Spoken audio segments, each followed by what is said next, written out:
आज आप लोगों का सारे प्रॉब्लम का सोल्यूशन आज के इस वीडियो में आपको मिलने वाला है।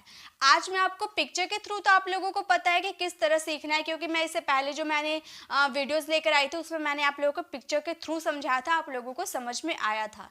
लेकिन मान लीजिए एग्जाम में आपको यूज़ करना पड़े, आपके पास पिक्चर वैसा हो ना, आपको समझ में ना आए कि यहाँ तो पिक्चर है नहीं, कौन से प्रेपोजिशन का यूज़ करना है, तो आज मैं आपको वही चीज़ बताने वाली हूँ कि एक प्रेपोजिशन का यूज़ आप कितने तरह के सेंटेंसेस में कर सकते हो। जैसे नीचे के सेंस में हम क्या क्या यूज़ कर सकते हैं, अंडर होता है, बिलो होता है, डाउन होता है, फिर विनीत होता है, इतने सारे प्रेपोजिशन होते हैं। लेकिन इमेज के साथ अगर हमें कोई देगा तो हम बना लेंगे, लेकिन विदाउट इमेज के साथ अगर कोई देगा तो हम कैसे बनाएंगे, तो वो सारे प्रॉब्लम का सोल्यूशन आज के इस वीडियो में आपको मिलने वाला है।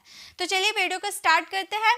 होता है प्री पोजीशन, यानी कि पोजीशन को बताने का काम ही हमारा प्रीपोजिशन कहता है। अब आप घर पे हो या आप कहीं दो व्यक्तियों के बीच में हो, या तो आप कहीं से आ रहे हो या कहीं जा रहे हो, ये सब कुछ बताने के लिए हमारे प्रीपोजिशन की जरूरत पड़ती है। तो अब बताइए, क्या आप प्रीपोजिशन के बिना स्पीकिंग कर सकते हो? या तो आप 10th में हो, या आप 12th में हो, या आप उससे भी कम क्लास में हो, आप कोई सा भी क्लास में हो, हर जगह प्रीपोजिशन के सवाल आपसे पूछे जाएंगे। तो प्रीपोजिशन के बिना, जैसे हम पानी के बिना नहीं रह सकते ना, वैसे इंग्लिश ग्रामर प्रीपोजिशन के बिना इनकम्प्लीट है। इसलिए मैं आप लोगों के लिए हर बार प्रीपोजिशन की क्लास लेकर आती हूँ और कुछ अलग तरीके से सिखाती हूँ, ताकि आप लोगों के माइंड में ये तुरंत बैठ जाए और आप लोगों को प्रीपोजिशन में कोई डाउट ना रहे। तो आज मैं आप लोगों के लिए कुछ अलग तरीके से प्रीपोजिशन की क्लास लेकर आई हूँ, जिसमें सबसे पहले हम बात करेंगे नीचे। देखिए, अब नीचे हम जब भी बोलते हैं ना, नीचे देखो, या फिर वह वस्तु इसके नीचे है, या फिर मैं पंखे के नीचे हूँ, ये सब बताने के लिए नीचे वर्ड का यूज़ करते हैं। तो नीचे के लिए सिर्फ एक प्रीपोजिशन का नहीं होता है, नीचे के लिए आप अंडर का, बिलो का, बीनीथ, अंडरनीथ या डाउन का यूज़ कर सकते हो। तो बहुत कन्फ्यूज़न है ना, कहाँ पे अंडर का यूज़ करें, क्योंकि हम जानते हैं कि नीचे का मतलब अंडर होता है। तो अब जहाँ भी नीचे हम देख लेते हैं वहाँ अंडर बैठा देते हैं। तो क्या आपके सेंटेंसेस सही हो पाएंगे? जी बिल्कुल नहीं। कहीं पर नीचे वर्ड के लिए अंडर का यूज़ किया जाता है, तो कहीं डाउन का भी यूज़ किया जाता है, बिलो का भी यूज़ किया जाता है। तो करेक्ट प्रीपोजिशन करेक्ट जगह लगाओगे तभी तो आपके सेंटेंसेस करेक्ट बनेंगे। तो आज आप लोगों का सेंटेंसेस बिल्कुल करेक्ट बनने वाला है, एकदम पिक्चर के थ्रू बताऊंगी कि आप इंग्लिश ग्रामर में भी आपकी हेल्प करेगी और इंग्लिश स्पीकिंग में भी हेल्प करेगी। तो नीचे के लिए आपके पास 4 वर्ड है, under, below, beneath and down. Under का यूज अब किस सिचुएशन में करते हैं, पहले सिचुएशन देख लीजिए ताकि आप इसे इंग्लिश ग्रामर में यूज कर पाओगे, फिर पिक्चर के थ्रू बताऊंगी ताकि आप स्पीकिंग में यूज कर पाओगे। तो जब भी नीचे वर्ड का यूज हो, यानी कि नॉट फुल्ली कवर्ड, नीचे तो है लेकिन कवर्ड नहीं है, तो वहां पे आप यूज करोगे अंडर का। उसके बाद कम जब आपका वर्ड में आए, कम के लिए भी अंडर का यूज किया जाता है। इन वेट वजन की बात करोगे ना, तो वहां भी अंडर का यूज किया जाता है। नीचे के सेंस में जब lower in the rank then somebody, यानी कि किसी से आप लोअर पोजीशन में हो, यानी कि नीचे हो। अब आपका बॉस है, आप बॉस के अंडर काम करते हो, यानी कि नीचे काम करते हो, तो वहां भी हम अंडर का यूज करते हैं, राइट। तो ये 3 सिचुएशन में आप अंडर का यूज करोगे। और बिलो, पहले अंडर की बात कर लिया ना, चलो अब अंडर को पहले हम सीख लेते हैं, उसके बाद बिलो में आएंगे, नहीं तो हम कंफ्यूज हो जाएंगे। तो अंडर के पहले सेंटेंसेस देख लीजिए, फिर बिलो में चलते हैं। तो अंडर का मतलब नीचे, नॉट फुल्ली कवर्ड, कम भी होता है, राइट। अब देखिए सेंटेंसेस, देखिए ध्यान से देखिएगा, वह पेड़ के नीचे बैठी है। अब यहाँ पर पिक्चर देखिए, यहाँ पे आपको एक लड़की दिख रही है और लड़की के ऊपर क्या है, पेड़, यानी कि पेड़ के नीचे वो बैठी हुई है। तो क्या आप नहीं देख पा रहे उस लड़की को? क्या आप देख पा रहे हैं? देख पा रहे। अब यहाँ पर मैंने क्या बोला था, नॉट अंडर का यूज करेंगे नीचे के सेंस में, लेकिन वो किसी नीचे तो रहेगी लेकिन नॉट फुल्ली कवर्ड, वो कवर्ड नहीं रहेगी। अब पेड़ के नीचे बैठी है तो क्या वो कवर हो गई है? नहीं कवर हुई है। या तो एक बास्केट, आप एक टेबल ले लो, टेबल के नीचे एक बिल्ली बैठी हुई है, तो क्या हम बिल्ली को नहीं देख पाएंगे? टेबल के नीचे वो बैठी रहेगी तो क्या हम नहीं देख पाएंगे? बिल्कुल देख पाएंगे, आगे पीछे अंदर नीचे कहीं से भी देख पाएंगे। अब यहाँ पर बैग ही मान लीजिए, यहाँ पर बैग दिख रहा ना आपको, क्या इस बैग को आप नहीं देख पा रहे हो? जी बिल्कुल देख पा रहे, टेबल के नीचे है, हालांकि वो नीचे है, तो क्या हम नहीं देख पा रहे? देख पा रहे, यानी कि किसी चीज के नीचे तो कोई चीज है लेकिन अब वो फुल्ली कवर्ड नहीं है, तो वहां पे आपको क्या यूज करने हैं? अंडर का यूज करना है। तो ये सेंटेंसेस हमारा क्या होगा, वो पेड़ के नीचे बैठी हुई है, यहाँ गर्ल की बात करें यानी कि सी का यूज करेंगे।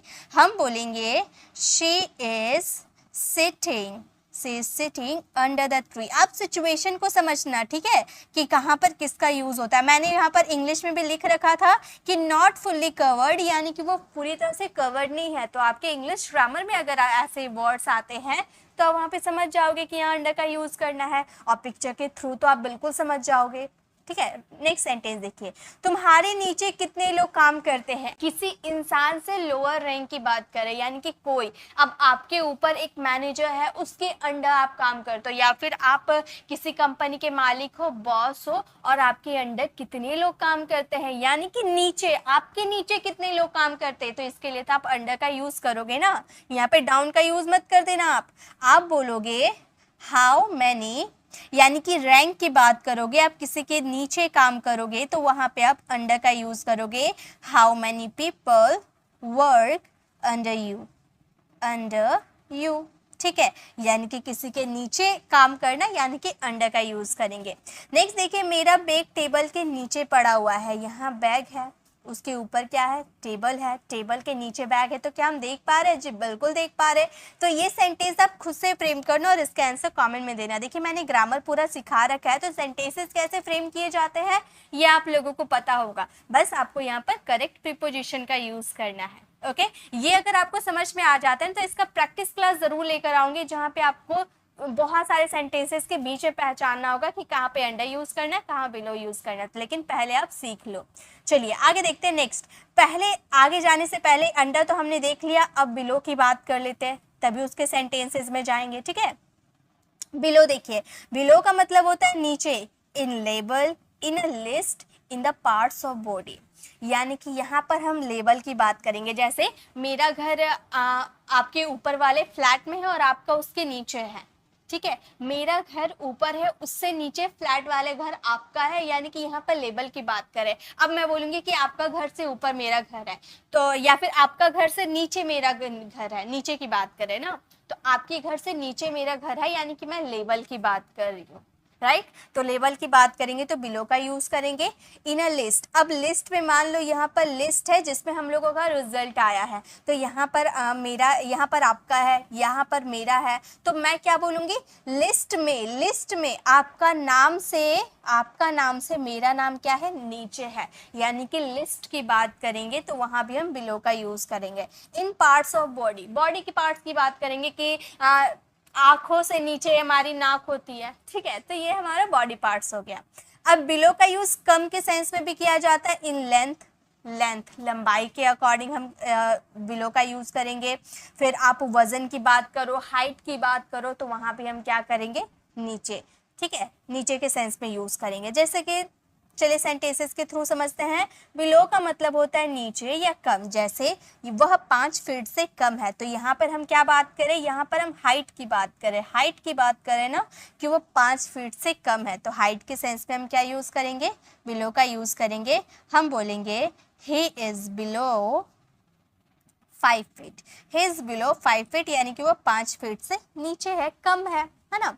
टॉम की आंख के नीचे निशान है। टॉम, ये जो डॉग दिख रहा है, इसके आंखों के नीचे यहाँ पर आपको दिख रहा है एक निशान है ब्लैक कलर का, तो यहाँ बॉडी पार्ट्स की बात हो रही है ना, कि आंखों के नीचे एक निशान है। तो यहाँ पे हम क्या बोल रहे हैं, यहाँ पर हम बॉडी पार्ट्स की बात करें तो यहाँ भी हम यूज करेंगे बिलो का। हम बोलेंगे Tom has a scar, Tom has a scar below his eyes, below his eyes, ठीक है, उसके आँख के नीचे, एक आँख के नीचे क्या है, निशान है। नेक्स्ट है उसका नाम मेरे नाम के नीचे है। यहाँ पर हम बात करें लिस्ट का, तो ये सेंटेंस आप फ्रेम करना और इसका आंसर कमेंट में देना। चलिए आगे जाने से पहले हम इसके सिचुएशन को समझ लेते हैं। बिलो भी हमारा कंप्लीट हो गया। अब बात करते हैं बीनीथ या अंडरनीथ। बीनीथ अंडरनीथ का यूज करते हैं नीचे के सेंस में, फुल्ली कवर्ड, यानी कि अंडर का जस्ट ऑपोजिट। अंडर का मतलब होता है नॉट फुल्ली कवर्ड और बीनीथ का मतलब होता है फुल्ली कवर्ड। एग्जाम्पल के थ्रू समझाऊंगी। और डाउन का मतलब भी होता है नीचे, टू एक्सप्रेस डाउनवर्ड ट्रेंड, यानी कि ट्रेन में कोई चीज नीचे चल रहा है, या तो आप पैरासूट से नीचे आ रहे हो, यानी कि नीचे के सेंस पे हम डाउन का यूज करेंगे। जैसे कि सेंटेंसेस के थ्रू समझते हैं। हमारा फर्स्ट सेंटेंस है पैसे तकिए के नीचे है। मैंने क्या बोला था, बीनीथ का जो यूज किया जाता है फुल्ली कवर्ड के लिए किया जाता है। अब यहाँ पर पिलो आपको दिख रहा, तकिया दिख रहा है ना। अब इसके नीचे मैंने पैसे रखे हैं, तो क्या आपको पैसे दिख रहे हैं? तकिया के नीचे पैसे हैं, तो क्या आपको पैसे दिख रहे हैं? अब आप क्या करोगे, अपना पैसा तकिए के नीचे रख दोगे, तो क्या आपका पैसा दिखेगा तकिए के नीचे से?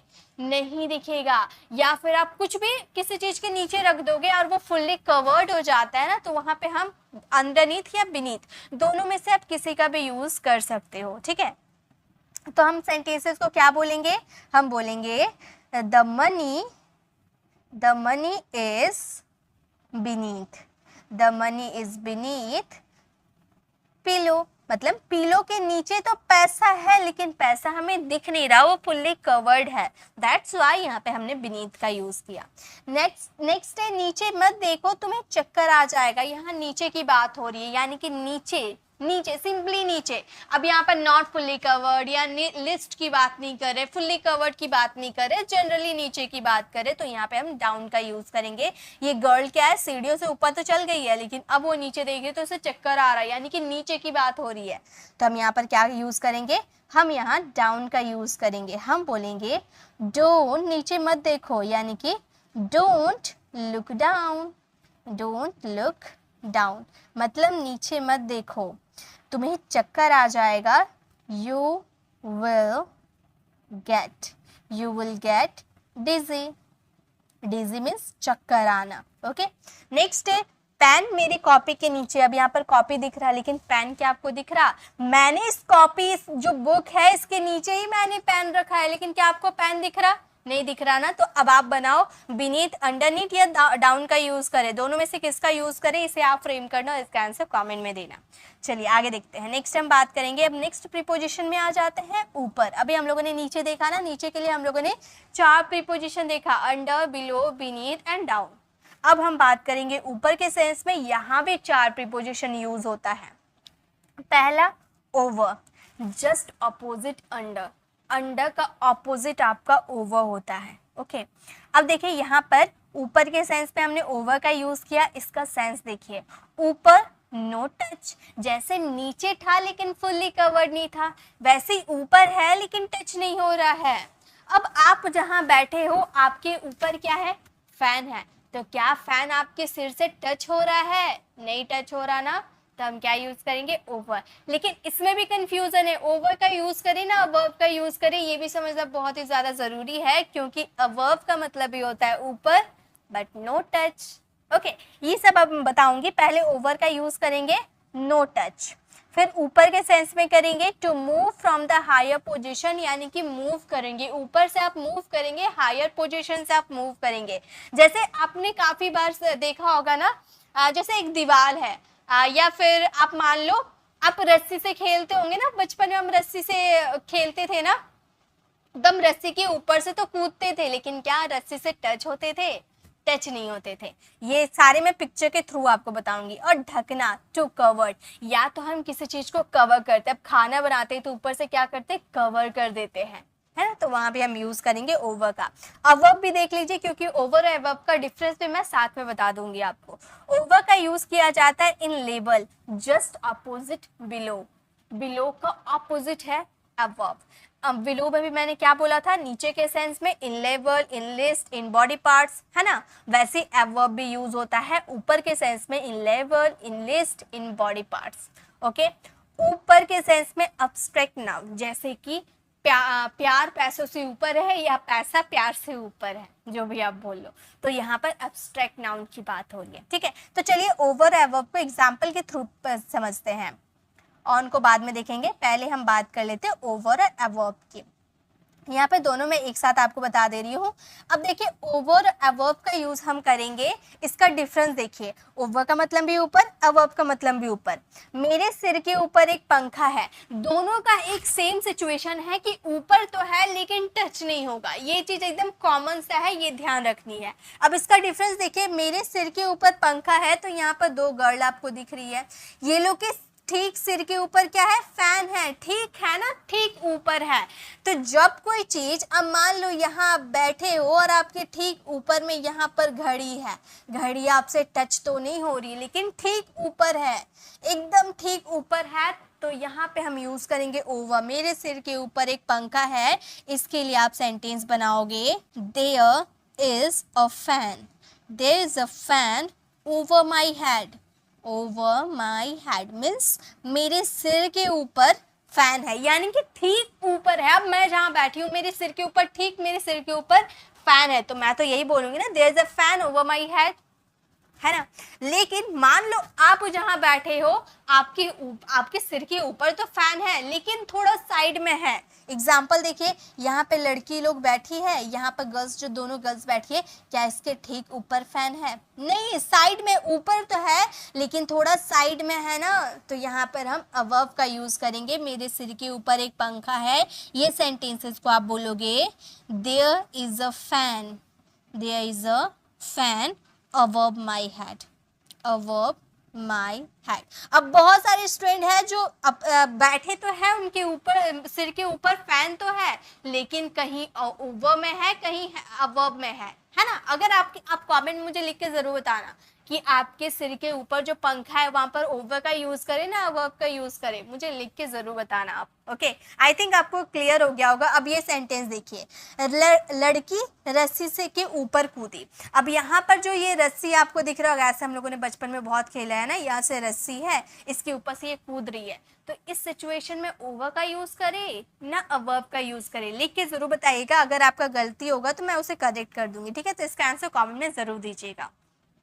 और अगर आपका क्यों गलती होता है ये भी मैं क्लियर कर दूंगी उसके नेक्स्ट वाले वीडियो में, लेकिन कमेंट जरूर करना आपको। चलिए आगे देखते हैं।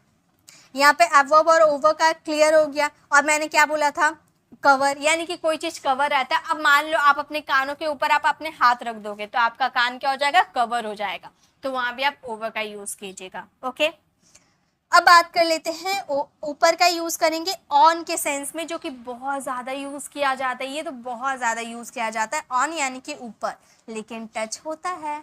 देखिए सेंटेंसेस देखिए इसके, ऑन का यूज करेंगे ऊपर या पर के सेंस में डायरेक्शन के लिए, डे, डेट, ओकेजन के लिए, यानी कि ऑन का यूज बहुत सारे सिचुएशन में किया जाता है। पहला सेंटेंस देखिए, पहला कंडीशन इसका देखिए, यहाँ मैच पर कुछ किताबें हैं। अब यहाँ पर आपको एक टेबल दिख रहा है, राइट, यहाँ पे एक टेबल है, इसके ऊपर बहुत सारी किताबें रखी हुई है। तो टेबल के ऊपर रखी है, तो क्या टेबल को ये किताब जो है टच कर रही है ना। अब आप अपने हाथों पे अपने फोन को रखो तो देखो क्या आपका फोन आपके हाथों से टच हो रहा है? जी बिल्कुल, आप अपने हाथों पे अपने फोन को रखोगे तो वो टच होगा ना। तो जो सरफेस को टच करता है वहां पे ऑन का यूज किया जाता है। अब आप बेड पर बैठे हो, यानी कि बेड को आप टच कर रहे हो, तो वहां भी क्या यूज होगा, ऑन का यूज होगा। या आप टेबल पे बैठोगे, टेबल देखिए दो तरह, चेयर जो होता है ना वो दो तरह का होता है, एक आर्मरेस्ट चेयर होता है और एक बिना आर्मरेस्ट चेयर होता है, यानी कि जिसपे आप हाथ रख के बैठते हो ना, सोफा की तरह जो होता है। तो जिसपे आप हाथ रख के आराम से बैठते हो तो वहां पे इन का यूज किया जाता है, इन द चेयर। लेकिन जिसपे आर्मरेस्ट चेयर नहीं होता है, वो टेबल की तरह होता है, सिर्फ वहां पर बैठ जाओ, साइड से घिरा हुआ नहीं रहता है, तो वहां पे ऑन का यूज करेंगे। ओके, तो उस तरह के टेबल की बात कर लो या बेड पे बात कर लो, बेड भी कवर नहीं रहता है, ठीक है, तो बेड के ऊपर बात कर लो, तो वहां पे हम क्या यूज करेंगे, बिल्कुल ऐसा चेयर होना चाहिए, ठीक है, ऐसा टेबल होना चाहिए। इस टेबल के ऊपर अगर आप बैठते हो तो ऑन का यूज करोगे। तो यहाँ पे ये टेबल के ऊपर किताबें रखी हुई है, यानी कि किताबों को टच कर रही है, टेबल यानी कि सरफेस को टच कर रही है, सो हम यहाँ पर यूज करेंगे ऑन का। बिल्ली अगर फ्लोर पे बैठी रहेगी, यानी कि बिल्ली फ्लोर को टच करेगी, तो यहाँ पर ऑन द फ्लोर यूज करेंगे, the cat is sitting on the floor. Okay, तो जब कोई चीज सरफेस को टच करती है तो यहाँ पे हम ऑन का यूज करते हैं। हमारा सेंटेंस हो जाएगा, there are some books, there are some books on the table, on the table means जो किताबें हैं वो टेबल के ऊपर रखी हुई है, यानी कि वो टेबल को टच कर रही है। अब मैंने क्या बोला था, डायरेक्शन बताने को भी हम ऑन का यूज करते हैं, जैसे चित्र में राम बाईं ओर खड़ा है, on the right, on the left में हम ऑन का यूज करते हैं ना, यानी कि डायरेक्शन बताने के लिए भी हम ऑन का यूज करते हैं। तो हम ये सेंटेंस को बोलेंगे, Ram was sitting, Ram was sitting on the left, on the left, चित्र के ना left side in the picture, left side in the picture. यानी कि पिक्चर के बाईं ओर बैठा है। Ram was sitting on the left side in the picture. Okay, वह सोमवार को मुंबई से वापस आएगी। अगर आप डेज ऑफ वीक की बात करो, डेट की बात करो, एक फिक्स डेट की बात करो या ओकेजन की बात कर रहे हो, तो वहां पे आप यूज करोगे ऑन का। वह सोमवार को मुंबई से वापस आएगी। सोमवार यानी कि डेज ऑफ द वीक की बात कर रहे हैं ना। मैंने एकदम ध्यान से आपको देख लेने हैं, ठीक है। एकदम आप कई बार कंफ्यूज हो सकते हो इन, एट और ऑन में, ये बहुत ही ज्यादा ट्रिकी होते हैं, तो इसे जरूर आप ध्यान दीजिए। Day, days of the week, या फिर अगर आप बात कर लो मॉर्निंग, इवनिंग, आफ्टरनून की बात करते हो, in the morning, in the afternoon, in the evening. But night की बात करोगे, नाइट में इनका यूज नहीं किया जाता है, ठीक है। तो यहाँ तो हम बात करें ऑन का, तो ऑन में आप याद रखिएगा, ऑन का यूज हम डे, डेट और ओकेजन के लिए करते हैं, राइट। एकदम गांठ बांध लेनी है, तो इसका आंसर आप कमेंट में दीजिएगा। चलिए आगे देखते हैं। अब मैं यहाँ पर आपको बताना चाहती हूँ on versus onto. On और ऑन टू में तो अक्सर स्टूडेंट कंफ्यूज हो जाते हैं, लेकिन आपको नहीं होना है। अब दोनों का मतलब होता है ऊपर या पर। ऑन का मतलब भी ऊपर पर, ऑन टू का मतलब भी ऊपर पर। ओके, डिफरेंस देखिए। मेज, बिल्ली मेज पर बैठी है। यहाँ पर आपको ये टेबल दिख रहा है, टेबल के ऊपर क्या है, बिल्ली बैठी है, यानी कि सरफेस को टच कर रही है। तो यहाँ पे हम क्या यूज करेंगे, हम ये सेंटेंस को बोलेंगे cat is sitting. Cat is sitting on the table, on the table. Cat is sitting on the table, मतलब वो टेबल के ऊपर बैठी हुई है। अब नेक्स्ट है बिल्ली मेज पर कूदी। अब देखिए यहाँ पर यह टेबल दिख रहा हो, यहाँ पर ये बिल्ली है, ये क्या कर रही है, यहाँ से जंप करके यहाँ। पहले ये फ्लोर पे बैठी थी, तो हम बोलेंगे the cat is sitting on the floor. लेकिन ये कैट का जो मूड है ये खराब हो गया, ये सोच रही है चेयर जो खाली है इस पे जाकर बैठ जाती हूँ। तो ये फ्लोर से क्या करेगी, जंप करेगी, जंप करके ये टेबल के सरफेस को टच करेगी। यानी कि सीधी सी बात ये रही कि जब आप मूवमेंट करके किसी सरफेस को टच करते हो, तो वहाँ ऑन का यूज ना करके ऑन टू का यूज करते हैं।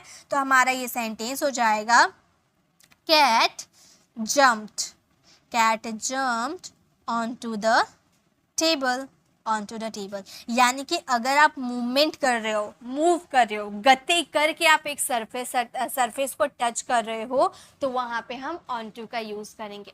अब आप नीचे खड़े हो, आपने जंप करके बेड पर कूद गए, तो ऑन टू का यूज करना। ओके, तो मूव करके आप किसी सरफेस को टच करते हो, दैट मीन्स ऑन टू का यूज करना है। ओके, नेक्स्ट देखिए, उसने बंदूक टेबल पे रख दी। यानी कि पहले इसके हाथों में बंदूक था, अब इसने क्या किया, एक मूवमेंट हुआ, मूवमेंट के साथ इसने बंदूक को इस पे रख दिया। अब आप बताओ यहाँ ऑन का यूज करना चाहिए ना ऑन टू का यूज करना चाहिए, और इसका आंसर कमेंट में दीजिएगा। तो क्लियर है ना, ऑन टू ऑन का क्लियर है। अब बात कर लेते हैं, यहाँ पर हमारे और एक प्रीपोजिशन बच जाते हैं अप। अप का मतलब भी होता है ऊपर, जस्ट ऑपोजिट डाउन। डाउन का मतलब क्या था, नीचे। अप का मतलब ऊपर, टू एक्सप्रेस अपवर्ड डायरेक्शन, ऊपर के डायरेक्शन को शो करने के लिए अप का यूज करते हैं, एकदम डाउन के ऑपोजिट। जैसे अप मीन्स ऊपर। क्या तुम इस पेड़ पे चढ़ सकते हो, यानी कि यहाँ पर पेड़ के ऊपर चढ़ने की बात हो रही है, तो ऊपर जाओगे मीन्स अप का यूज करेंगे। हम ये सेंटेंस को बोलेंगे कर सकते हो, यानी कि कैन, एबिलिटी की बात कर रहे हैं। Can you climb up, can you climb up this tree, this tree। Guys, इन सब की पीडीएफ आपको फ्री ऑफ कॉस्ट हमारे टेलीग्राम चैनल पर मिल जाएगी, तो आपको कॉपी में नोट्स बनाने की जरूरत नहीं है। आप बस वीडियो देखो, उसको समझो कि मैंने यहाँ पर क्या समझाया, और जो सेंटेंसेस दे रही हूँ ना प्रॉपर तरीके से उसे अभी के अभी फ्रेम करो। वीडियो को पॉज करो, वही सेंटेंस को पहले फ्रेम करो, देन आप आगे जाओ। इससे क्या होगा, आपकी प्रैक्टिस होती चलेगी। ओके, नेक्स्ट देखिए, वो दीवार पर चढ़ गया। अब दीवार पे चढ़ रहा, ऊपर चढ़ रहा है ना, ये सेंटेंस को आप फ्रेम करना, इसका आंसर कमेंट में देना, ठीक है। चलिए आगे देखते हैं, नेक्स्ट प्रीपोजिशन हमारी क्या है। अब बात करेंगे हम इन, एट, ऑन। मैंने स्टार्टिंग में ही बताया ना कि ऑन, इन और एट में आप बहुत कंफ्यूज हो सकते हो, बहुत ही ट्रिकी है, लेकिन मैं आपको कंफ्यूज नहीं होने दूंगी। यहाँ पे बात करेंगे इन, एट, ऑन। अब मैंने ऑन के बारे में तो ये बात बताया है कि ये सरफेस को टच करती है, सरफेस को टच करती है, तो वहां पे ऑन का यूज करते हैं। अब बात करते हैं इन और एट का क्या मामला है। अब देखिए, टीना ऑफिस में काम करती है। इन का मतलब होता है इनक्लोज्ड एरिया, इन का मतलब होता है इनक्लोज्ड एरिया। एट का मतलब होता है पॉइंट ऑफ टाइम, ऑन का मतलब होता है सरफेस को टच करना। देखिए टीना ऑफिस में काम करती है, यानी कि टीना ऑफिस में काम करती है। ऑफिस क्या एक इनक्लोज्ड एरिया है ना, एक इनक्लोज्ड एरिया है। इन ऑफिस जो है एक इनक्लोज्ड एरिया है, यानी कि वहां पर इनका यूज करेंगे। जब भी आप बात करोगे इनक्लोज्ड एरिया की, मान लो मैंने आपको कॉल किया और मैंने आपसे पूछा आप कहाँ हो, तो आप बोल रहे हो कि मैं कमरे में हूँ, है ना, मैं अपने कमरे में हूँ। यानी कि आप कमरे में हो तो कमरा जो है पूरी तरह से घिरा हुआ है ना, चारों तरफ दीवारें हैं, दरवाजे बंद है, यानी कि आप कमरे में है। दरवाजा बंद है या नहीं बंद है उससे डजंट मैटर, आप कमरे में हो, यानी कि इनक्लोज्ड एरिया है वो। तो आप बोलोगे I am in the room, मतलब मैं कमरे में हूँ, ठीक है। लेकिन अगर आप ये बता दो मैं घर पर हूँ, अब घर के किस हिस्से में हो आपने ये नहीं बताया, आपने सिर्फ इतना बोला मैं घर पे हूँ। अब घर के आप किसी भी हिस्से में हो सकते हो, किचन, रूम, गार्डन, छत, आप कहीं भी हो सकते हो। आपने मुझे ये नहीं बताया कि आप कहाँ पे हो, तो वहां पे हम यूज करेंगे at, I am at home. यानी कि आप घर पे हो लेकिन घर के किस हिस्से में आपने ये नहीं बताया, तो आप वहां पे एट का यूज करोगे, ठीक है। अब देखिए टीना ऑफिस में काम करते हैं, यानी कि ऑफिस के अंदर है, एक इनक्लोज्ड एरिया में है, तो वहां पे हम क्या यूज करेंगे, इनका यूज करेंगे। Tina works in the office, in the office, Tina office में है, यानी कि ऑफिस एक इनक्लोज्ड एरिया में है। अब टीना उस ऑफिस पे खड़ी है, यानी कि ऑफिस के पास खड़ी होगी, एक जगह है, एक पॉइंट ऑफ प्लेस है आपका, उस जगह में खड़ी है। ये ऑफिस के अंदर है क्या, इनक्लोज्ड एरिया में है, नहीं। क्या ये किसी चीज के ऊपर है, नहीं। हाँ रोड के ऊपर वो बात अलग है, लेकिन यहाँ पर हम पॉइंट ऑफ प्लेस की बात करें, करेक्ट जगह उसने बता दिया कि भाई मैं ऑफिस के पास खड़ी हूँ या ऑफिस पे खड़ी हूँ या ऑफिस के सामने खड़ी हूँ, कुछ भी एक जगह बता दिया उसने, तो वहां पे हम यूज करेंगे एट का। हम बोलेंगे टीना, ऐसे एट का मैं और भी आपको यूजेस बताने वाली हूँ, ठीक है, आप कंफ्यूज ना हो। हम बोलेंगे Tina is standing at that office, उस ऑफिस पे, ओके, दैट ऑफिस। अब हम बात करते हैं नेक्स्ट सेंटेंस, टीना ऑफिस के छत पर खड़ी है, यानी कि ऑफिस के छत, छत क्या है, छत पे खड़ी है, यानी कि छत के सतह को टच कर रही है। जब भी आप छत पे रहोगे ना तो ऑन का यूज करेंगे, ऑन द टेरेस बोल लो या ऑन द रूफ बोल लो, ठीक है। तो छत पर खड़ी है, छत के सतह को टच करिए, दैट मीन्स ऑन का यूज करेंगे। हम बोलेंगे Tina is standing, Tina is standing on the roof, on the roof. Office के रूप में कहिए, यानी कि of the office, of the office, okay. तो इन, एट और ऑन में ये डिफरेंस है। ऑन का यूजेस तो मैंने बता दिया है, कितने सारे यूजेस थे, एट और इन के देख लीजिए, ठीक है। सबसे पहले बात करेंगे इनका। इनका यूज कहाँ किया जाता है, मे के सेंस में इसका यूज किया जाता है। जब हम एक तो मैंने बता दिया इनक्लोज्ड एरिया के लिए आपको इनका यूज करना है, और ईयर, जब आप ईयर की बात करो, यानी कि जब आप साल की बात करते हो, वर्ष की बात करते हो, तब मंथ, महीना की बात करोगे, जनवरी, फरवरी, है ना। सीजन्स, मौसम, वेदर के बारे में, ओके, सीजन्स, ग्रीष्म ऋतु, ये जो होता है ना वो, गर्मी, ठंडी, इसमें भी हम यूज करेंगे इनका। इनक्लोज्ड एरिया की, ये तो मैंने बताया। बिग सिटीज के लिए, जैसे बिग सिटी क्या हो गया, दिल्ली, मुंबई, ये सब हो गया ना, वहां भी हम इनका यूज करते हैं। अब सेंटेंसेस के थ्रू देखिए, मैंने 2020 में ग्रेजुएट किया था, यहाँ पर 2020 यानी कि मैंने यहाँ पर बात कर दिया ईयर की, वर्ष की, साल की मैंने बात कर दिया ना, ईयर की मैंने बात की, यानी कि यहाँ पर तो इनका यूज होगा। मैं बोलूंगी I was graduated, I was graduated in 2020, मैंने 2020 में ग्रेजुएशन किया है, I was graduated in 2020।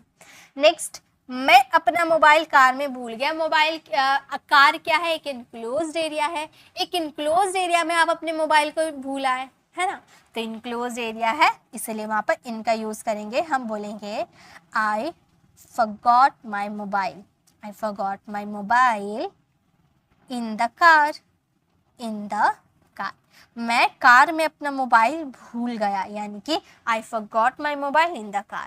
Next, मेरा भाई अमेरिका में रहता है, अमेरिका क्या है, बिग सिटी है ना, बिग सिटी है, दैट्स वाई यहाँ पे क्या होगा, इनका यूज होगा। ये सेंटेंस आप फ्रेम करना। और एक बात करो, अब सीजन की बात करो, इन विंटर, इन समर, इस तरह से आप इनका यूज़ करोगे। मंथ की बात करोगे इन जनवरी, इन मार्च, इस तरह से।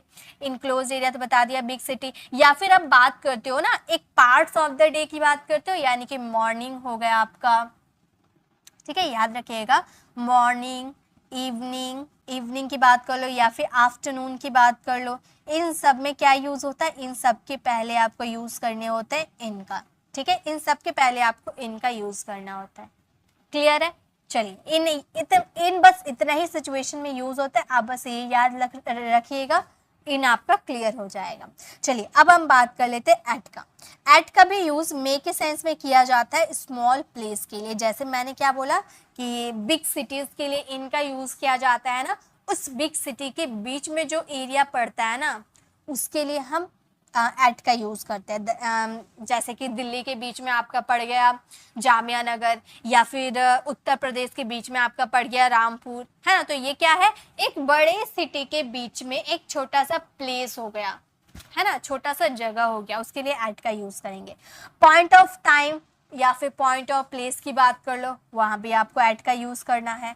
कॉस्ट ऑफ समथिंग, यानी कि किसी के दाम बताने होते हैं ना, वहाँ भी एट का यूज़ होता है। फेस्टिवल के लिए होली हो गया आपका, या फिर दिवाली हो गया, उसके लिए भी एट का यूज़ होता है। जैसे एग्जाम्पल के थ्रू समझते हैं, मैं नई दिल्ली के जामिया नगर में रहता हूँ। नई दिल्ली क्या हो गया आपका, एक बिग सिटी हो गया। बिग सिटी का एक पार्ट आपका क्या है, जामिया नगर। दिल्ली में क्या सिर्फ जामिया नगर है, बहुत सारे जगह है, वहाँ पर बहुत सारे जगह है, उसके बीच में आपका एक पड़ गया जामिया नगर, ठीक है। तो एक बड़े से सिटी के बीच में आपका एक प्लेस पड़ गया ना, इसीलिए वहां पे हम एट का यूज करेंगे। ये सेंटेंस कुछ इस तरीके से बनेगा, I live at Jamia Nagar. I live at Jamia Nagar. क्यों? क्योंकि जामिया नगर एक छोटा सा प्लेस है, उससे पहले हम लोगों ने एट का यूज किया। इन न्यू दिल्ली, इन न्यू दिल्ली यानी कि न्यू दिल्ली के बीच में है। ओके, नेक्स्ट देखिए, या फिर आप ऐसे भी बोल सकते हो, स्मॉल प्लेस आपका ये भी हो गया, जैसे बस स्टॉप हो गया, होटल हो गया, या फिर दरवाजा का गेट हो गया, है ना। जैसे मैंने बोला कि तुम्हारा जो फ्रेंड है ना, वो दरवाजे पे तुम्हारा वेट कर रहा, तो मैं एट द डोर बोलूंगी, एट द होटल बोलूंगी, या फिर एट द बस स्टॉप बोलूंगी, ठीक है। तो स्मॉल जगह के लिए भी हम यूज करते हैं एट का, ठीक है। नेक्स्ट देखिए, अब हम बात करेंगे, हम रोज रात को पढ़ाई करते हैं। मैंने क्या बोला था, मॉर्निंग, इवनिंग, आफ्टरनून के लिए आप इनका यूज करोगे, बट एक पॉइंट ऑफ टाइम बता दोगे, रात की बात कर लो, या फिर मिडनाइट की बात कर लो, या नून की बात कर लो, वहां पे आप यूज करना एट का। ओके, जैसे कि हम रोज रात को पढ़ाई करते हैं, तो हम बोलेंगे we study, we study daily. हमेशा याद रख लीजिए, नाइट के लिए हमेशा आपका यूज होता है एट का, at night. We study daily at night, हम रोज रात को पढ़ाई करते हैं। हम दिवाली पर घर लौट आए, ये सेंटेंस आप फ्रेम करना, इसका आंसर कमेंट में देना। दिवाली क्या हो गया, हमारा फेस्टिवल हो गया, फेस्टिवल के लिए एट का यूज होता है। तो ऑन, इन, एट, क्लियर हो गया ना। चलिए अब आगे देखते हैं नेक्स्ट प्रीपोजिशन क्या है हमारे। नेक्स्ट है फ्रॉम। फ्रॉम का यूज किया जाता है से के सेंस में। इसका यूज बहुत सारे कंडीशन में किया जाता है, जैसे आप ट्रैवल करके कहीं से आते हो या जाते हो, तब आप फ्रॉम का यूज कर सकते हो। या फिर आप फ्यूचर के कॉन्टिन्यूअस टेंस में भी आप use, future perfect continuous tense में भी आप फ्रॉम का यूज कर सकते हो। या फिर यह वस्तु किस चीज की बनी है, इसके लिए भी फ्रॉम का यूज करते हैं। जैसे आप वो देखना, मेड ऑफ चाइना या फिर मेड इन इंडिया ऐसे हम बोलते हैं ना, तो वहां भी हम यूज मेड फ्रॉम चाइना या फिर मेड फ्रॉम मिल्क, इस तरह से भी हम यूज कर सकते हैं मेड का, फ्रॉम का, ठीक है। जैसे राज दिल्ली से आ रहा है, अब यहाँ पर आने जाने की बात है, ट्रैवल करने की बात हो रही है, तो यहाँ फ्रॉम का यूज करेंगे। हम बोलेंगे Raj is coming from Delhi, from Delhi. Raj Delhi से आ रहा है, Raj is coming from Delhi. वैसे मैं कल से काम करूंगा, कल से आने वाले समय की बात कर रहे हो, यानी कि फ्यूचर की बात कर रहे हो।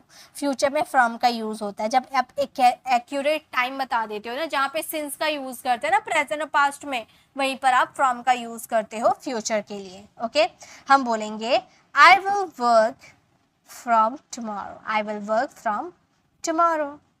मैं कल से काम करूंगा, I will work from tomorrow. Next है मिठाइयाँ दूध से बनी है, किससे बनी है? दूध से। तो किसी चीज की बनी रहना वहां भी हम फ्रॉम का यूज करते हैं, जैसे sweets are made from milk, इस तरह से हम बोलेंगे, ठीक है। तो ये सेंटेंस आप फ्रेम करना। नेक्स्ट देखिए, नेक्स्ट है ऑफ। ऑफ का यूज भी करते हैं से के सेंस में। अभी ऑफ फ्रॉम का यूज देखा ना हमने से के सेंस में, वैसे ऑफ का भी यूज किया जाता है से का सेंस में। जैसे इसका यूज हम कर सकते हैं, ऊंचाई से कोई चीज अलग होती है, यानी कि सरफेस को छोड़ती है, तो वहां पे हम ऑफ का यूज करते हैं। सेंटेंसेस देखिए, सोनाली पेड़ से गिर पड़ी। मान लो यहाँ पर क्या है, एक पेड़ है, ठीक है।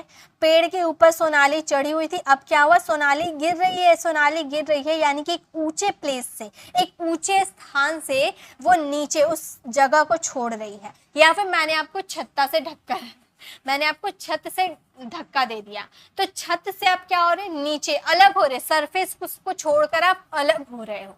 लेकिन एक हायर जगह से आप नीचे जा रहे हो, सरफेस को छोड़ रहे हो, तो वहां पे हम यूज करेंगे ऑफ, ठीक है। या फिर आप घोड़े के ऊपर बैठे हो, घोड़े ने आपको धक्का दी, आप नीचे गिर रहे हो, यानी कि घोड़ा ऊंचाई पे था, अब उससे आप अलग हो रहे हो, तो यहाँ पे ऑफ का यूज करेंगे, ठीक है। तो हमारा ये सेंटेंस हो जाएगा, Sonali fell off the tree, off the tree। Sonali fell off the tree। बिल्ली टेबल से कूदी, यानी कि बिल्ली पहले टेबल के ऊपर थी, टेबल क्या है, ऊंचा है, बिल्ली वहां से कूदी यानी कि वो अलग हुई, टेबल से अलग हो गई, ठीक है। तो वहां पे ऑफ का यूज करेंगे, हम बोलेंगे the cat jumped, the cat jumped off the table, off the table, okay. Next है, फूलों से दूर रहो। किसी चीज से दूर रहने की बात करते हैं ना, तो वहाँ ऑफ का यूज करते हैं। ये बहुत जगह आपने लिखा भी देखा होगा, कीप ऑफ द फ्लावर्स, मतलब फूलों से दूर रहो। तो ये सेंटेंसेस आप फ्रेम करना, इसका आंसर कमेंट में देना। नेक्स्ट देखिए, नेक्स्ट क्या हमारे सिंस का भी यूज से के सेंस में किया जाता है। यहाँ पर हम बात करेंगे पॉइंट ऑफ टाइम। जब हम पॉइंट ऑफ टाइम की बात करते हैं तो वहां भी हम यूज करते हैं सिंस का। जैसे सेंटेंसेस है, मैं कल रात 10 बजे से टीवी देख रहा हूँ। पॉइंट ऑफ टाइम मतलब एक एग्जैक्ट टाइम आपने बता दिया, तो वहां पे सिंस का यूज किया जाता है। कल रात 10 बजे से, 10 बजे आपने मैंने आपको बोला कि मैं 10 बजे से पढ़ रही हूँ, तो 10 बजे मैंने बता दिया, तो आपको क्लियर हो गया ना कि भाई वो 10 बजे से पढ़ रही है। अब मैं अगर बोल देती हूँ कि मैं भाई 3-4 घंटे से पढ़ रही हूँ, तो क्या आपको पता चलता है कि 3-4 घंटे पहले कितने बज रहे थे? आपने अगर घड़ी नहीं देखा होता तो आपको पता नहीं चलता कि 3 घंटे पहले कितने बज रहे थे, ठीक है। तो वहां पे अलग प्रीपोजिशन का यूज किया जाता है, लेकिन जब एक पॉइंट ऑफ टाइम बता दूंगी तो वहां पे आप यूज करोगे सिंस का। तो हम ये सेंटेंसेस को बोलेंगे, मैं कल रात 10 बजे से टीवी देख रहा हूँ। I am watching TV, I am watching TV since 10 p.m. last night। मैं कल रात 10 बजे से टीवी देख रहा हूँ। I am watching TV since 10 p.m. Last night. Sonam सुबह से टहल रही है। सुबह से एक पॉइंट ऑफ, अब मैंने बता दिया सोनम सुबह से टहल रही है, तो आपने क्लियर हो गया ना आपको कि वो सुबह से ही टहल रही है ना। तो हम ये सेंटेंसेस को बोलेंगे, Sonam has been walking. Sonam has been walking, हमारा सेंटेंस हो गया, Sonam has been walking since morning, यानी कि सोनम सुबह से टहल रही है। मैं 2010 से अंग्रेजी सीख रहा हूँ। ये सेंटेंस आप फ्रेम करना और इसका आंसर कमेंट में देना। चलिए आगे देखते हैं। नेक्स्ट अब हम बात करेंगे फोर का। जैसे हमने सिंस का यूज कहाँ किया, पॉइंट ऑफ टाइम के लिए, वैसे ही फोर का यूज करेंगे टाइम ड्यूरेशन। जैसे मैंने अभी बताया ना कि अगर आपने 10 बजे बता दिया मेरे को कि मैं 10 बजे से टीवी देख रहा हूँ, तो मुझे पता चल गया कि आप 10 बजे से टीवी देख रहे हो। अगर आपने मुझे ये बताया होता कि मैं 3 घंटे से टीवी देख रही हूँ और मैंने अभी टाइम नहीं देखा होता, और आपने मुझे बोल दिया हो कि मैं 3 घंटे से टीवी देख रहा हूँ, तो मैं कंफ्यूज हो जाऊंगी ना, 3 घंटे पहले कितने बज रहे थे।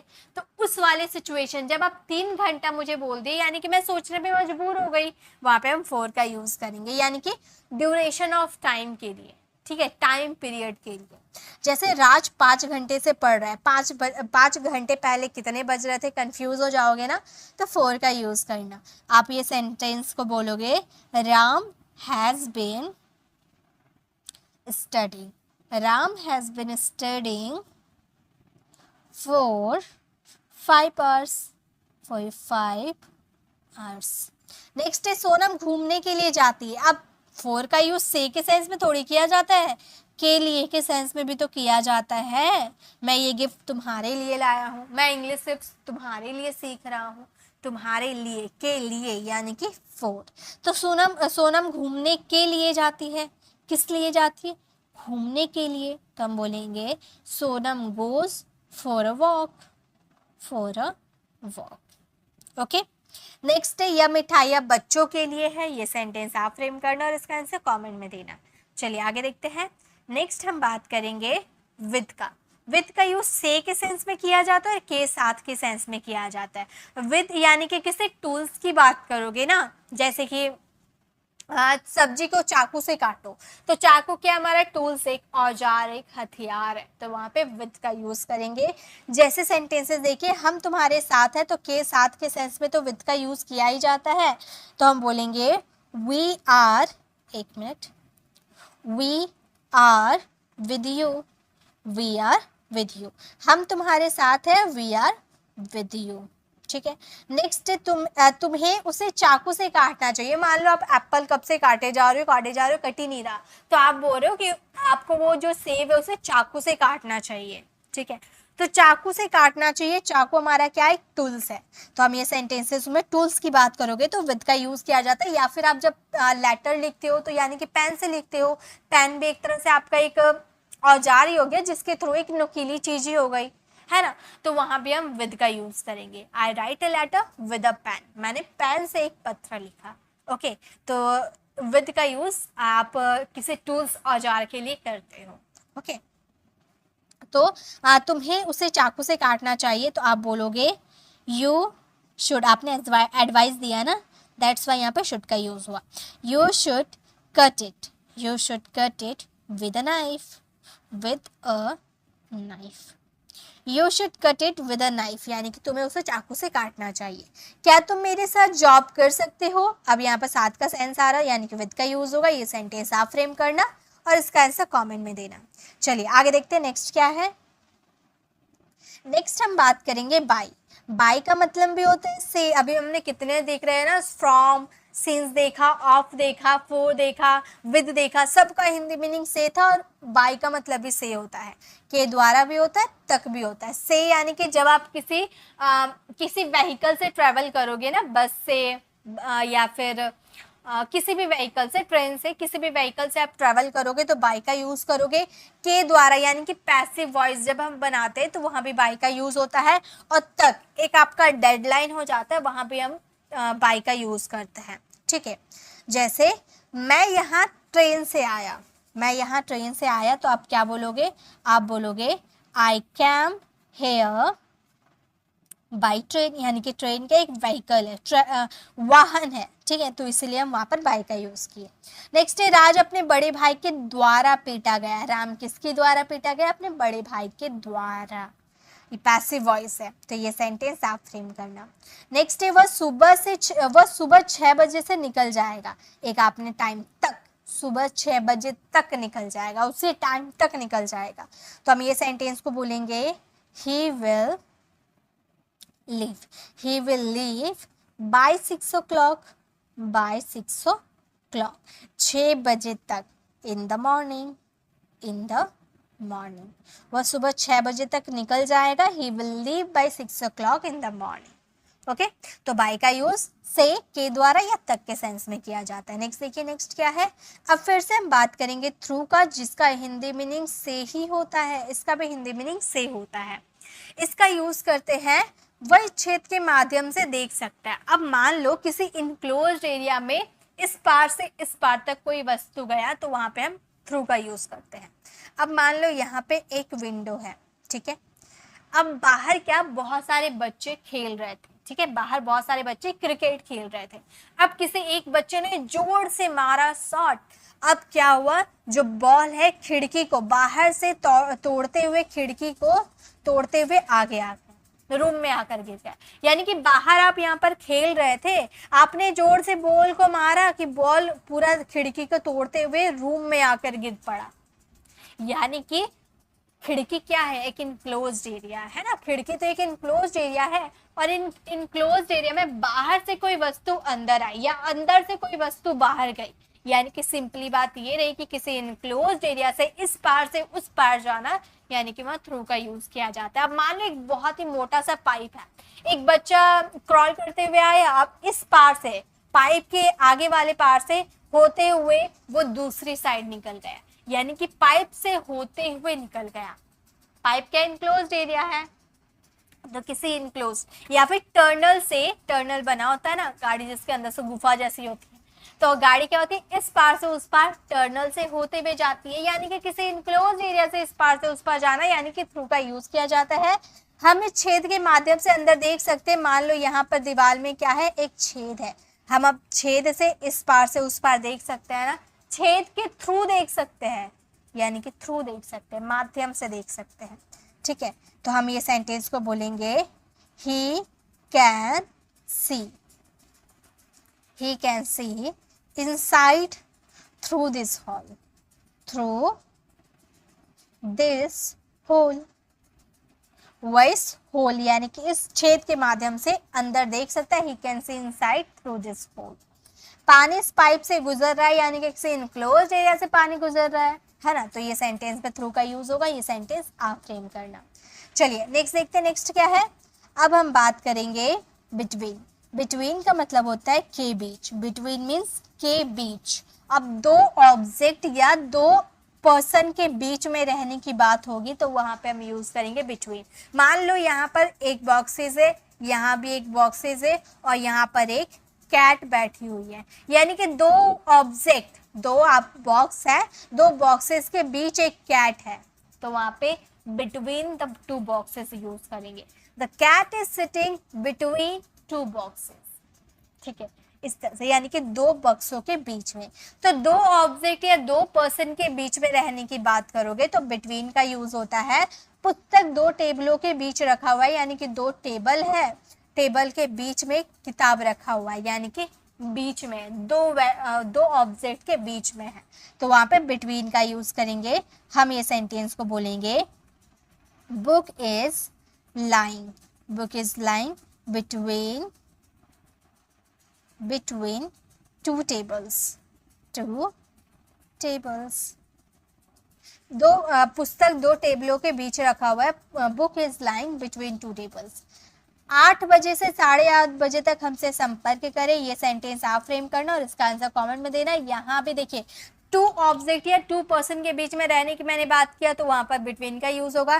तो यहाँ पे तो टू टाइम की बात हो रही है, एक 8 हो रही है, एक 8:30 हो रही है ना, तो यहाँ पे तो दो टाइम की बात है, दो टाइम के बीच में हमसे संपर्क करें, तो ये सेंटेंस को आप फ्रेम करना। ओके, चलिए आगे देखते हैं। नेक्स्ट हम बात करेंगे अमंग। अमंग का मतलब भी होता है के बीच, जैसे बिटवीन वैसे अमंग, लेकिन बिटवीन का मतलब था टू ऑब्जेक्ट या टू पर्सन के बीच में रहने की, लेकिन अमंग का मतलब होता है मोर देन टू, यानी कि दो से ज्यादा। अब यहाँ पर एक बॉक्सेस है, दो बॉक्सेस है, 3 बॉक्सेस है, 4 है, 5 है, कितना भी है, उसके बीच में एक कैट क्या है, बैठी हुई है, आराम फरमा रही है, यहाँ पर आराम से बैठी हुई है, यानी कि हमें इस सेंटेंस को कैसे बोलेंगे, the cat is sitting among the boxes, यानी कि बहुत सारे बॉक्स है, दो से ज्यादा है, मोर देन टू ऑब्जेक्ट या मोर देन टू पर्सन्स के बीच में रहने की बात करोगे ना, तो वहां पे हम अमंग का यूज करते हैं। दो ऑब्जेक्ट या दो व्यक्तियों के बीच में रहने की बात करेंगे तो बिटवीन, और मोर देन टू ऑब्जेक्ट या मोर देन टू पर्सन्स की बात करेंगे तो वहां पे हम यूज करेंगे अमंग का, यानी कि दो वस्तुओं से ज्यादा। तो अमंग का यूज करेंगे, मैं 10 लोगों के बीच में था, यानी कि दो से ज्यादा है, तो अमंग का यूज करेंगे। हम बोलेंगे I was among 10 people। Okay, तो अमंग और बिटवीन के बीच में डिफरेंस समझ में आ गया। मेरे पिताजी लड़कों के बीच में है, ये सेंटेंस आप फ्रेम करना। लड़कों मैंने बोला कितना लड़का है, मैंने ये बताया, 2 रहता तो मैं बता देती हूँ कि 2 लड़का था, अब मैंने बताया यानी कि बहुत सारे लोग हो गए, तो इसका आंसर आप कमेंट में देना। नेक्स्ट है अमीट। अमीट का मतलब भी होता है के बीच, जैसे बिटवीन का मतलब के बीच, अमंग का मतलब भी के बीच, बिटवीन मतलब two object two person, among मतलब more than two person two object. और इसमें हम बात करेंगे सिचुएशन।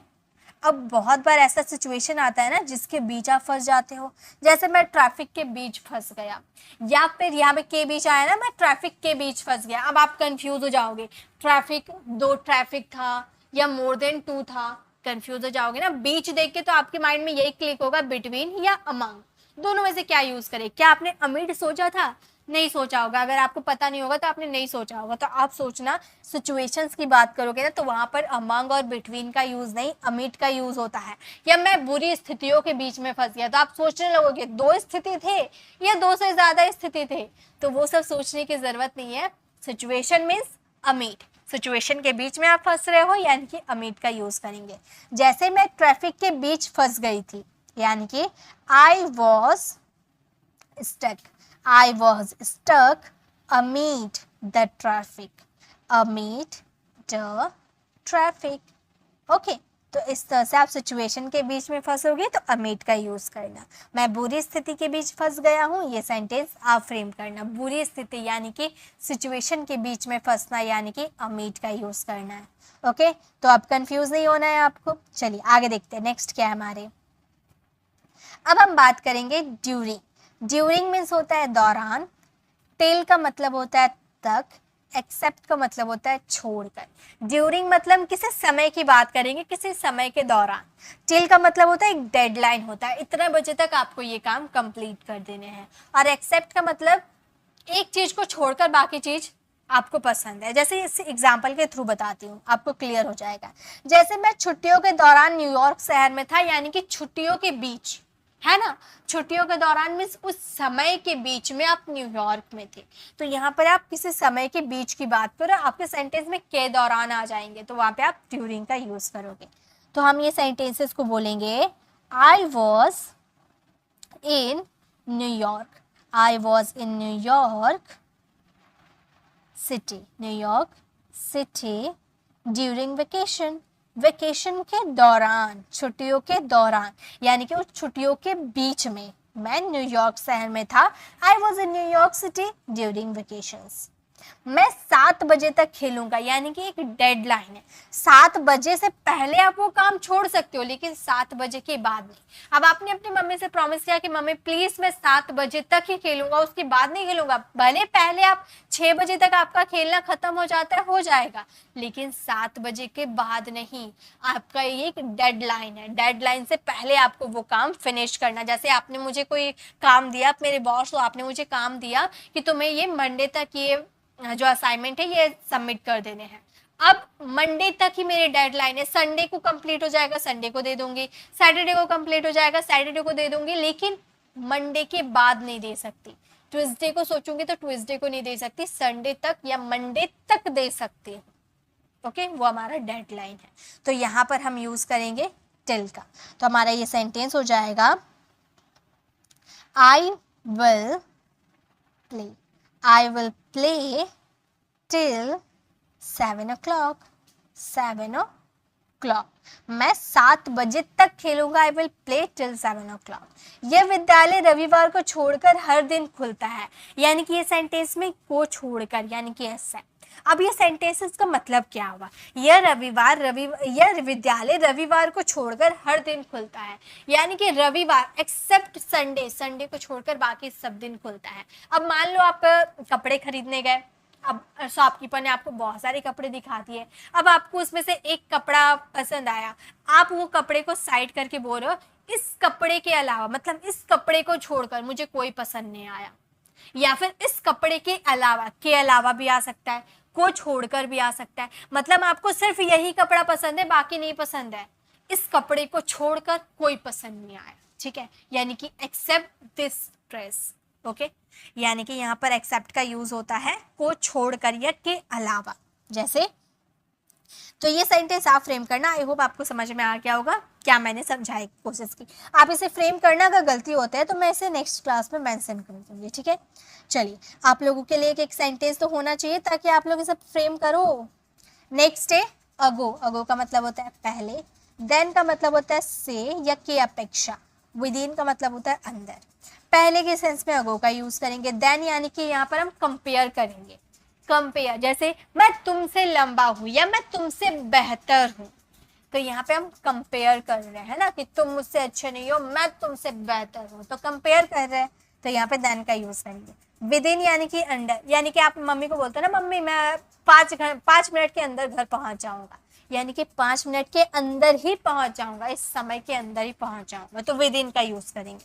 सेंटेंसेस देखिए, मैंने 2 साल पहले MBA किया था, तो ये सेंटेंस को पहले यानी कि हम बोलेंगे I had done MBA 2 years ago, 2 years ago। मैंने 2 साल पहले MBA किया था, I had done MBA 2 years ago।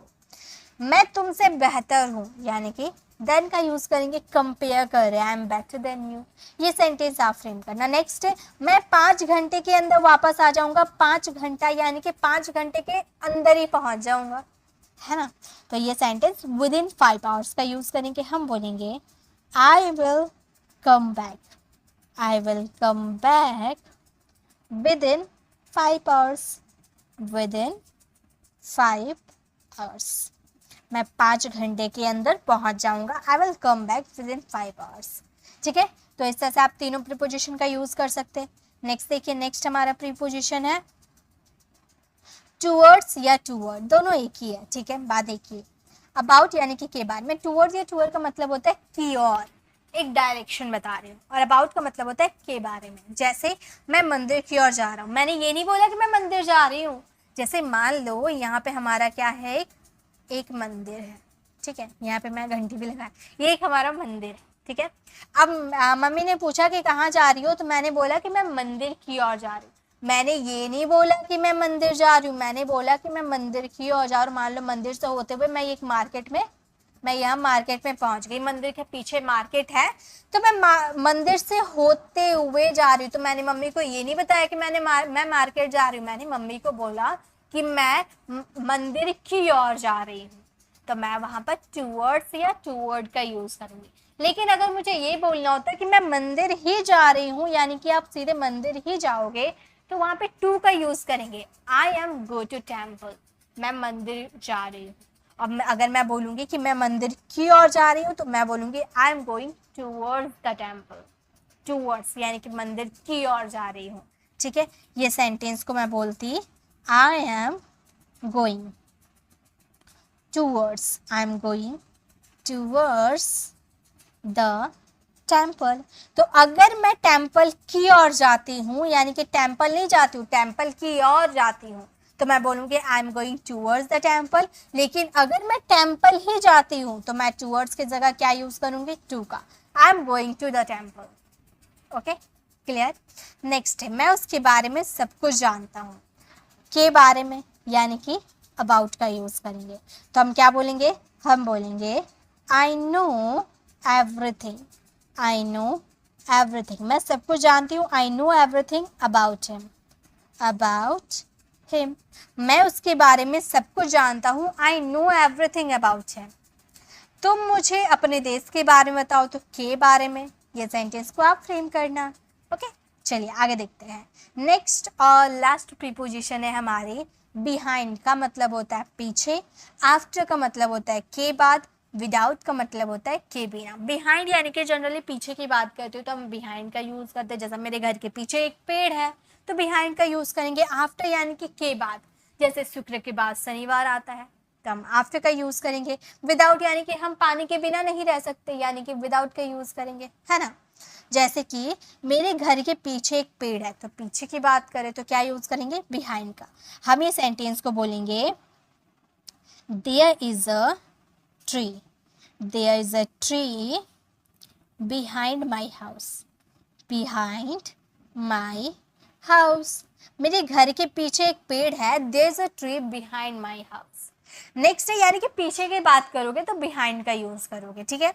Next है शुक्रवार, शुक्रवार गुरुवार के बाद आता है, ठीक है, तो के बाद यानी कि आफ्टर का यूज करेंगे।